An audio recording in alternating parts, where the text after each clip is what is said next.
Bom dia para você.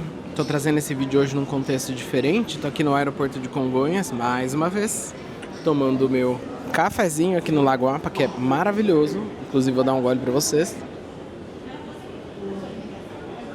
E o papo hoje é que nos últimos dias eu tenho recebido muitas mensagens de pessoas me pedindo dicas sobre vendas. Afinal de contas, vendas é a minha vida desde sempre, né? Desde que eu era pititico. E eu acho que tem algumas coisas que são importantes e precisam ser ditas, né? São óbvios que precisam ser ditos. Primeiro, porque a gente não reinventa a roda, mas que eu listei aqui para vocês em 3 pontos principais para poder te ajudar a vender mais. E não é com milagre, tá? Eu queria deixar muito claro que esse fato de vender, né, o trabalho, o labor de vender de fato, ele não é algo que depende de milagre, não é algo que depende de qualquer tipo de influência espiritual, não é algo que depende de sorte do dia, é algo muito pragmático e que a gente precisa entender como um passo a passo, um processo. É por isso que a gente chama os processos de vendas de processo comercial. E para que isso aconteça, a gente precisa seguir esse fluxo. Ah, Marcos, o que você está querendo dizer? Estou querendo dizer que não tem segredo. Se eu tenho um processo comercial desenhado e se eu sigo esse processo comercial cadenciado, ou seja, fazendo cada tarefa uma a uma, a minha garantia de sucesso em vendas é 98% maior. Então é importante que primeiro você entenda a respeito do que você está vendendo. Existe um processo comercial? Se sim, siga-o. Se não, faça um processo comercial ou traga alguém para fazer um processo comercial que deixe isso mais previsível. Mas dentro desse contexto, dentro desse processo comercial, porque eu vou entender que você minimamente tem um processo comercial, eu acho que tem 3 pontos que são cruciais aqui no meio dessa história. Então, o primeiro é: use mais o telefone.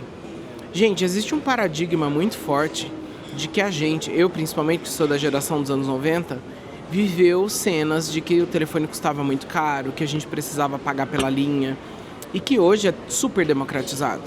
E apesar da gente ter a tecnologia, a vantagem de usar o WhatsApp, de usar o Instagram e de usar outros meios para se comunicar, se não fosse tão bom, a Vivo, a Claro, a TIM, o Banco do Brasil não usariam essa ferramenta de ligação para poder te impactar, seja para cobrar, seja para fazer a compra ou contratação de algum serviço.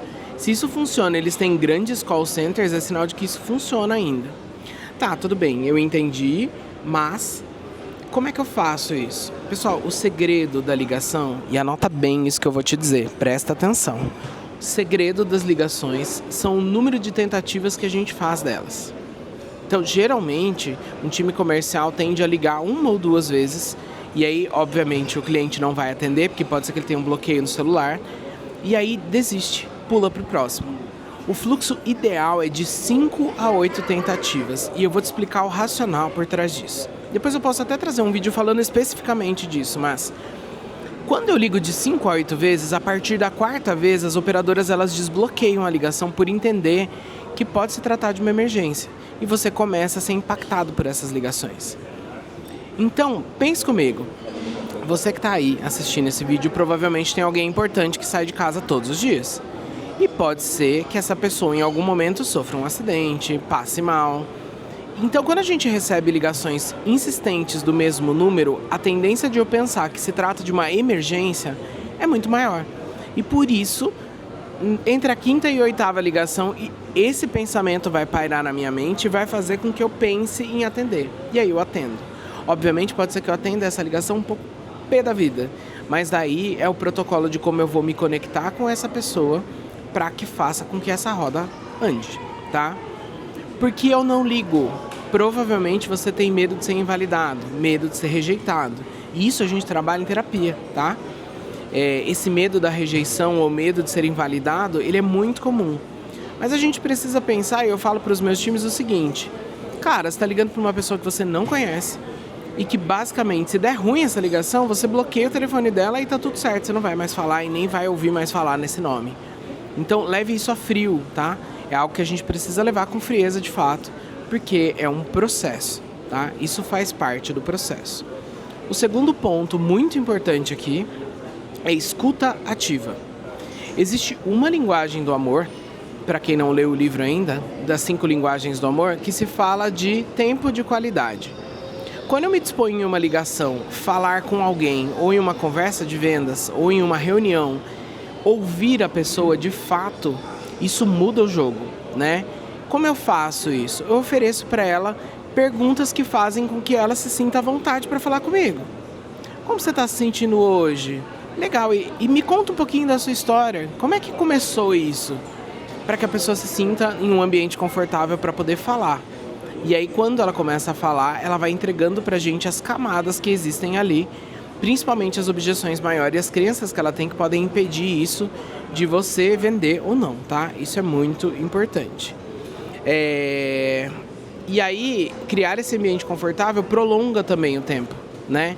A gente entende como saudável uma ligação ou uma reunião quando ela ultrapassa de 4 a 5 minutos, porque eu sei que houve rapport, que as pessoas estão interessadas em fazer trocas genuínas, né? E aí eu já vou emendar com uma outra dica muito importante.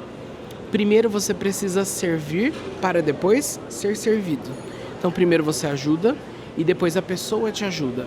Isso gera um senso muito importante de reciprocidade, ou seja, a pessoa se sente em débito com você. Então se você ligou, se fez a escutativa e se ainda assim você se propôs a ajudar ela com qualquer coisa, imagine você que no meio da reunião a pessoa fala: puta, eu tô tentando conseguir um limite de cartão de crédito maior, e você conhece um gerente de banco. Quando você se oferece para apresentar esse gerente de banco, você está ajudando essa pessoa e não está no viés da sua venda, mas você está genuinamente ajudando ela. Ela vai se sentir, de certa forma, em débito com você. E aí, consecutivamente, ela vai se propor a fechar o negócio ou te dar mais atenção para que essa venda flua, tá?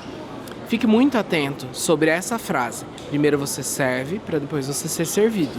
Primeiro você ajuda e depois você é ajudado. Isso é fundamental, porque faz a gente entender que não é esse processo de enfiar a venda goela abaixo ou enfiar uma proposta goela abaixo. Eu simplesmente preciso fazer com que a pessoa veja valor naquilo que eu estou fazendo, né? Que ela me entenda como alguém importante e interessante e que vale a pena manter esse contato comigo, tá? Deixa eu ver se eu não esqueci nada aqui, mas basicamente eu acho que essas são as 3 dicas cruciais que, se você colocar para aplicar hoje, vão fazer diferença na sua linha de receita, vão fazer com que você consiga vender mais, e se você é vendedor, vai fazer com que você ganhe mais comissão. Então pense nisso com carinho, eu acho que é muito importante. Tome nota de como você reage a respeito disso e como você sente tudo isso que eu ofereci dentro de você, que eu acho que vai fazer toda a diferença. Belezinha? Então deixa o seu like aqui nesse canal, deixa o seu comentário para me contar como estão as suas vendas e não se esqueça, até travei, ó. Não se esqueça de se inscrever para continuar recebendo conteúdos como esses, tá? Aqui a gente vai fazer alguns vlogs de dia a dia, de rotina, mas também vai falar a respeito de vendas, vai falar a respeito de livros, vai falar a respeito de conhecimento, numa troca genuína que vale a pena. Fechou? Até já. Um abraço.